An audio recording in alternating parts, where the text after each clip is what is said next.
Population growth, the future outlook, agent competition. We're going to have a conversation today. Yeah. So, Matt, thank you for joining us, and I'll keep it easy on you, like I won't. Perfect. Gotcha questions today. That's great. Yeah. So, yeah. So, how would you describe the current market that we're in right now?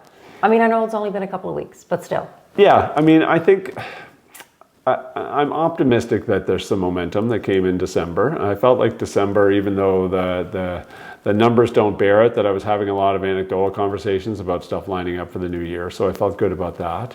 But it's been really 2 years of not a lot of volume, not a lot of transactions going through, right? I looked at our brokerage volume and, we were up slightly from 2023, but only slightly. And certainly I'd expected to see more coming into 23. Well, what's 24. interesting, because I do the stats. Yes. On average, apart from COVID, there's only been 4,400 homes on average selling since 2016. Yeah. So, is it just the ebbs and flows of the real estate market? So do you think, okay, now we're a little bit busy, we're going to be a bit, dead in June, July, and pick up again? Or do you see us selling 5,000 homes this year? Yeah, I think that's kind of what my expectation was, is that we would get back to a level that was, on par to 2018, 2019, and moving moving up from those levels slightly. Because even though we had this big population explosion and that's kind of tempered down a little bit now, there still are more people, and more people should lead to more household formation. I think about how the rental market was 2 years ago, and it was crazy. And a 2 year ago rental market being crazy should mean that those people are wanting to move out and own their own homes. We own rentals, as you know. Yep. Nobody wants to continue to pay me $3,000 a month for a townhouse. They want to go buy something of their own, right? And so that naturally should start to happen a little bit more too, and hopefully that frees up the whole market to then do more transactions this year. How competitive would you say the market is right now?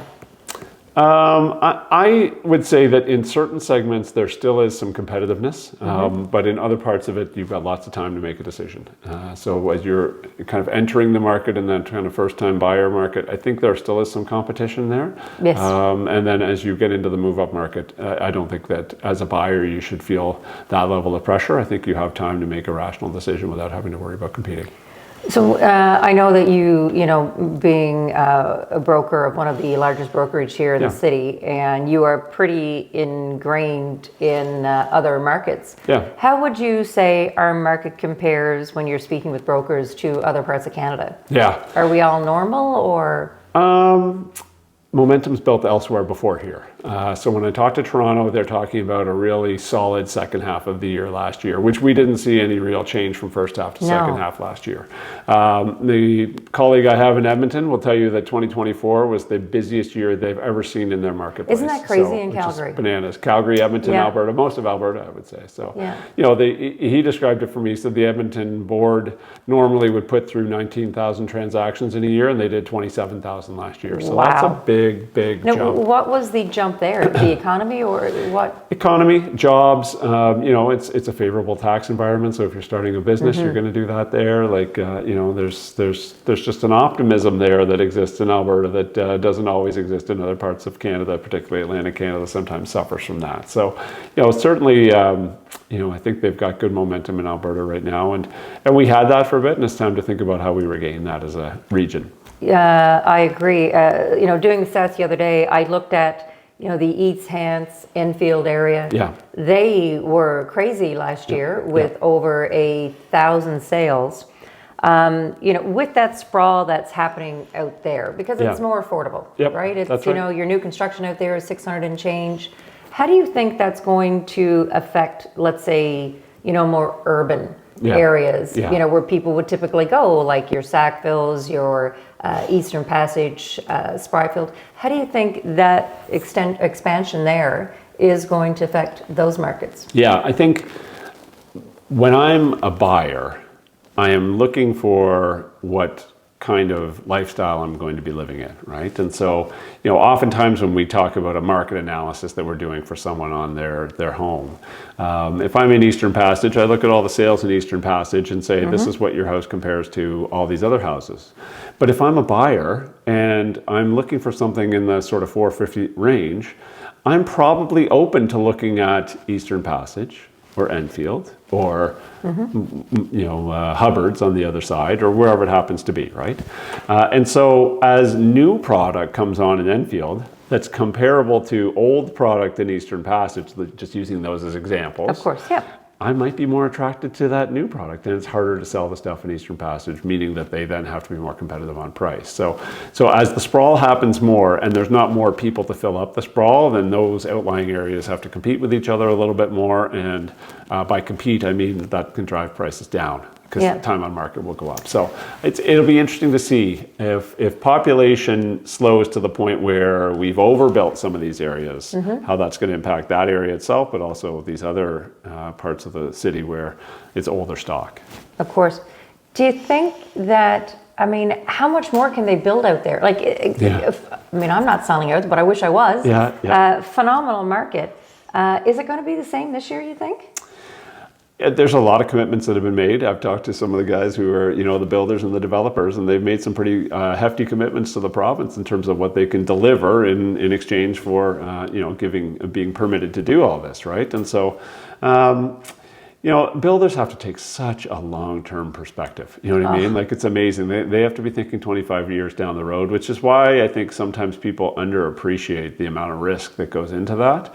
So I think they will continue to build. They'll do so in maybe a little bit more tempered way. But some of the same people I know, when I'm talking to them, they're talking about wanting to deliver as many or more homes this year as they did last year. And what they will not say is, we don't care that the existing stock doesn't sell as quickly. As long as we can sell our product, then we're happy with that. So we're going to build something that attracts people away from the stuff in Eastern Passage, Sackville, or wherever, out to where we are. So one of the biggest issues, apart from affordable housing, is the lack of inventory. Yeah. Like, people are, I had a conversation with Chandler. People are holding on to their, their homes a lot longer. Yeah. So what strategies, could an agent use, with low inventory? Yeah. I think you have to be very creative with the solutions that you're finding for people who are looking to buy. So, going on MLS and seeing what was listed today is not a strategy. It's a very poor one if that's your entire strategy. So, your network is a place that you can go to tap into people. Getting out and getting marketing out, whether that's you're beating the street and knocking on doors, or you're getting marketing out into neighborhoods to uncover inventory that's coming on in the future is important as well. Working within the industry. I know that you're someone who knows other realtors as much as anyone in our industry, and could pick up the phone and call and say, hey, listen, I've got someone, I can't quite find them the right thing. Do you have anything coming along? Like, that's when you've found someone who is really working on your behalf. And so in a tight inventory environment, I really think that that's, from a realtor perspective representing a buyer, you need someone who can do all of those things for you. Because it's not good enough to just sort of wait for something to hit the market and I agree. race after it. The sellers think that, not all sellers, but sellers think that it's an advantage to be in a low inventory market. I don't really think there is a big advantage here, unless you're below 600, where that made up 30% of the market, or 36% of the market. Yep. Nova Scotians are like, meh. Yeah. I'll get to it. Yeah. So do you see any advantage for sellers in a low inventory market? The only time there's an advantage for sellers is when there's way more buyers than there are sellers. But we're in a seller's market. And I just don't think there's way more in some of those categories, right? I use myself and yourself as an example, is that, I bought my house in 2021. My mortgage will mature in 2026. The term will be done.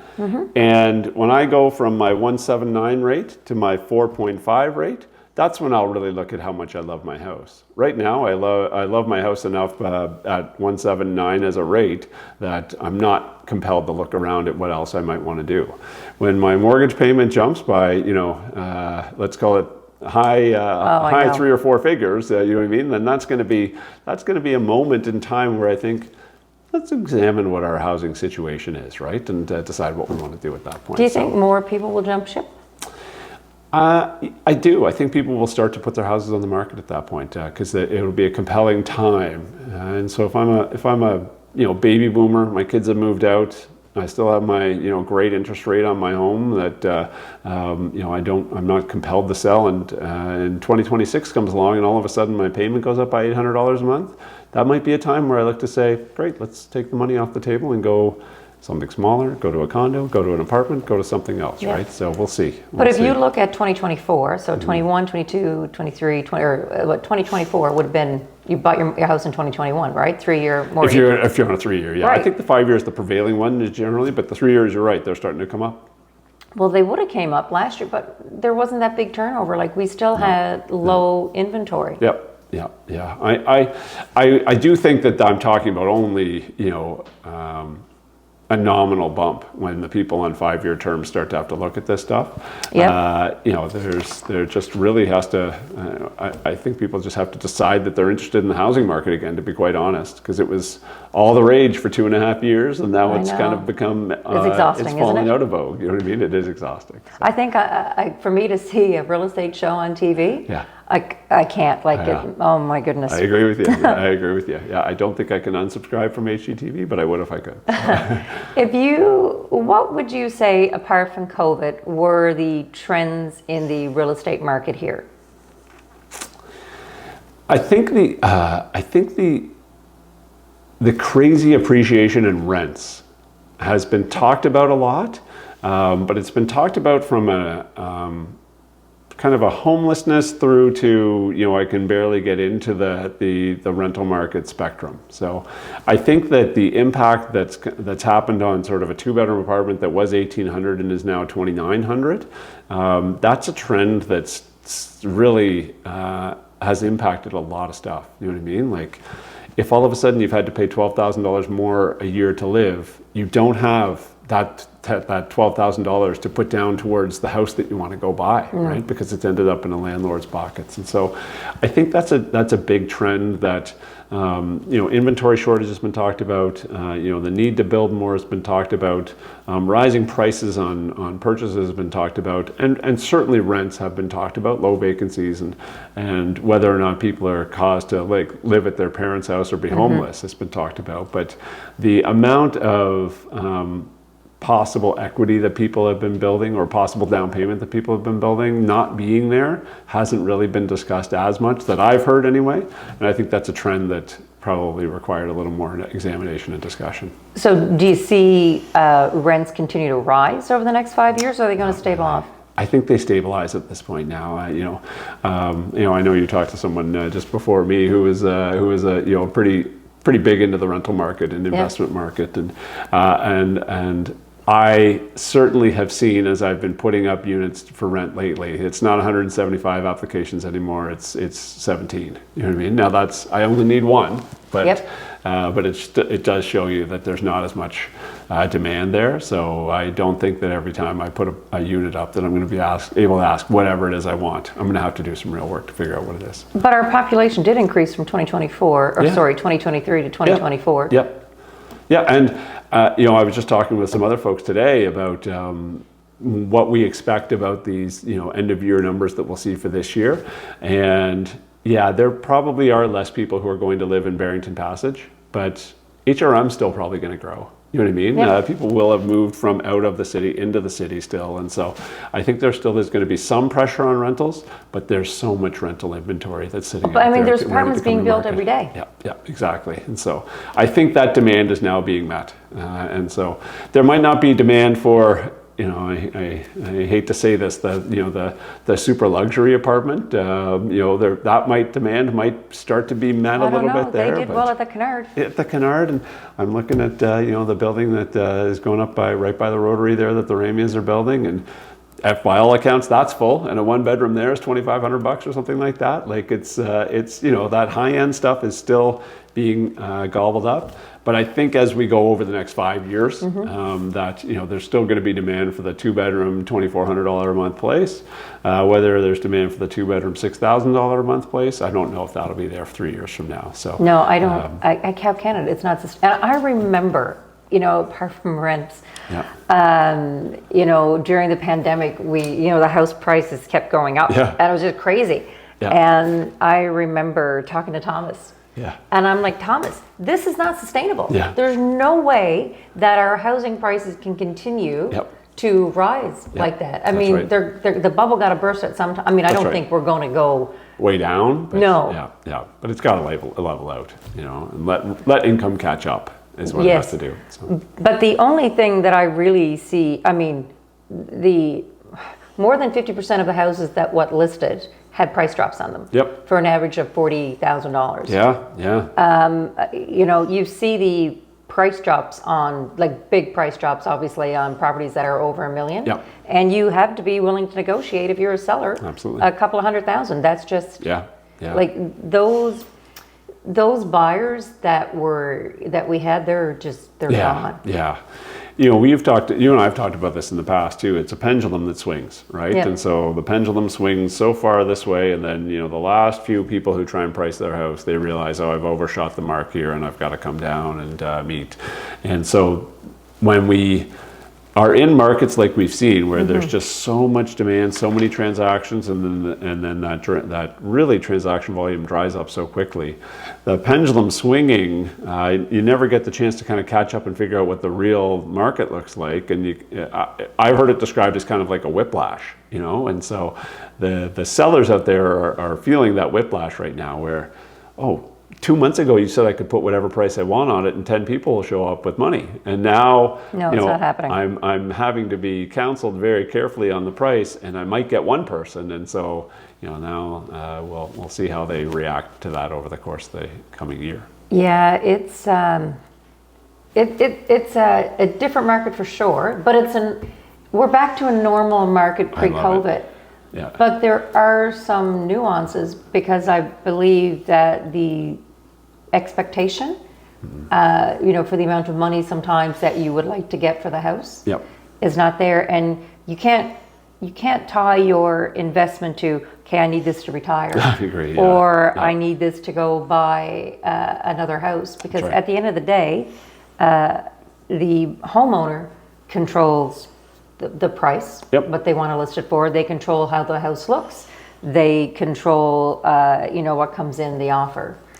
As an agent, I can control what I do for marketing 100%. For you, and how I'm helping you navigate any contracts. But it's the market that really is in the control. And the market, at the end of the day, sets the price. You're absolutely right about that. Yeah. And I think that's one of the things that is the most frustrating for sellers. And that's part of the job of a great agent, is to temper those expectations, to make sure that they understand, here's what the market is telling us. Because the market doesn't wake up every morning and say, your house is overpriced by $45,000. What the market does is, not a lot of showings happen, or showings happen with no bites, you know what I mean? And so those are the clues that your agent is able to interpret, and this is why you're great at what you do, is that you're able to interpret that for people, give them great advice, and then they can make the decision at that point for themselves, right? And so, when you found someone who can give you that advice, you should be appreciative of that, because that's what you're really bargaining for. It's different. It's not about just getting, my cousin twice removed to sell my house. That's right. But we all had to start somewhere. Granted, but this market is so peculiar. Of where you should be, and having said that, we went from 600 agents in 2016 to 1,500 now. And we still have the same amount of sales. So how are you coaching your agents to navigate that when? The average agent back in 2016 was doing 12 ends. Now they're doing 5. Yeah, this is a real challenge too, because alongside of that, prices have gone up. So that means each commission check has gone up, and you're doing it on a percentage basis, right? And from my perspective, I don't want people who are comfortable at 5 deals a year. in the business, to be quite honest, Yeah. right? I want them to be professionals, you know, I want them to be, and I think being a professional means there's a certain amount of it happening, right? The classic example I've been given always is, okay, if you have a heart attack and you need an operation on your heart, do you want to go see the doctor who did 1 last year, or do you want to see the doctor who did 50 last year? I want to see the doctor who did 50 last year, because I'm presuming that, you know, they're more up on their craft. And so I think that's one of the things that we just have to be careful of, is not to become complacent, because, you know, selling 7 houses can be a good enough income to survive. That's not really what I think is good for the industry. I think we want to continue to develop real professionals who are doing this a lot, who can give great advice because they're so dialed into everything that they're doing, and that's what we aspire to at our brokerage. It's why you're a great fit with what our culture is, which is, hey, do a ton of transactions, and you are going to be a leader in the industry, right? And so that's really, I think, the biggest caution that I have for our staff anyway, is to say, if someone's doing 7 deals, don't let them be satisfied with that. Have a discussion with them about how they can continue to grow. Because to your point, people start somewhere. Absolutely, we all start. But if you're happy with, you know, being kind of casual at this, then I think you're underserving the client ultimately. So you have agents, let's say, who've been in the industry 5, 6, 7 years, or what advice are you giving to those agents? 5 years is interesting because you've started kind of in COVID, or you started when things were just kind of going into this bananas time for us all, right? And so, you're really having to counsel them to kind of forget everything that they knew during those 2 years and have to learn again, which is hard to do, because they made some real money during those couple of years, and that oftentimes can be the evidence to say, I know what I'm doing. Whereas, this market is very different than what that was, and so you kind of got to learn that again. The folks who are 7 years in, I think it's important that they continue to develop their skills. They continue to build their network of people, because this is such a people business and such a network business that they've got to continue to do that. And if they're better at what they do today than they were yesterday, then they've taken a step towards being a better agent for people, and that's going to help them grow their business. Yeah, no, I totally agree. And what I like about the office is the coaching. Yeah. Because if I was in corporate, I would be training. Yeah, absolutely. Yeah. So I think that's one of the great things. Yeah. To get back to the industry again, so you think that we'll just end up around 5,000 homes? I do, honestly. That's I have to build projections at this time of year for our business, for our banker relationships. I have a business partner. He wants to know where we're going to end up every year. So that's kind of the way that I've looked at it, is that we're going to see growth in volumes this year. I don't see price dramatically appreciating again for some time. Do you think we'll go back to like the 2%-ish? I think so. Yeah. I mean, I had to do the forecast for Royal LePage Canada, and I think we landed somewhere in the 3% range in that, and that might even be a little optimistic, but you do your best with a forecast on price like that. But the real missing part in the market right now is the number of transactions, and I think that there likely will be more transactions this year. I'm basing that on what I've heard from my colleagues across the country, which tends to trickle east last, and just the fact that we haven't seen a reduction in population yet, even though the rate has really reduced down to almost nothing. And then what I was saying about the rental market is that, like I have tenants that I've put into our units at prices that I know they could probably go out and hold a mortgage with, and at some point paying me the rent is going to get tiresome for them. Absolutely. So, yeah. Well, I want to thank you once again. I appreciate you always come. Yes. And we're back here again in February, just for the record. I love it. I can't wait. I love it here. It's my favorite place to chat about the real estate industry. Thank you. So, I appreciate your time. That's great. No problem.